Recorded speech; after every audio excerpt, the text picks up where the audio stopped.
عالمی جریدے دی ڈپلومیٹ نے دہشت گردی کے خلاف کامیابی اور مؤثر حکمت عملی کے لیے قومی یکجہتی کو ناگزیر قرار دے دیا۔ جریدے نے واضح کیا کہ گزشتہ دور میں خوارج سے مذاکرات کی غلط پالیسی نے دہشت گردوں کو حوصلہ دیا۔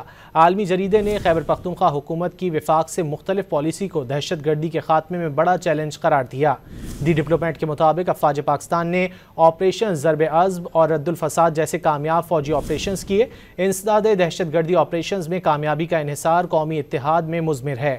گزشتہ دور حکومت میں فتنۃ الخوارج سے مذاکرات اور واپسی کی غلط پالیسی نے دہشت گردوں کو حوصلہ دیا۔ پاکستان کی انسداد دہشت گردی کے خلاف کوششیں سیاسی اختلافات سے متاثر ہو رہی ہیں۔ خیبر پختونخوا حکومت وفاقی پالیسیوں سے ہٹ کر الگ راستہ اختیار کیے ہوئے ہے۔ وہ اب بھی مذاکرات اور محدود کارروائیوں پر زور دے رہی ہے۔ وفاق اور خیبر پختونخوا حکومت کی متضاد حکمت عملی نے صورتحال پیچیدہ بنا دی ہے۔ وفاق کی ہدایات کو نظر انداز کرنا خیبر پختونخوا کو شدت پسندی کی لہر سے نہیں بچا سکتا۔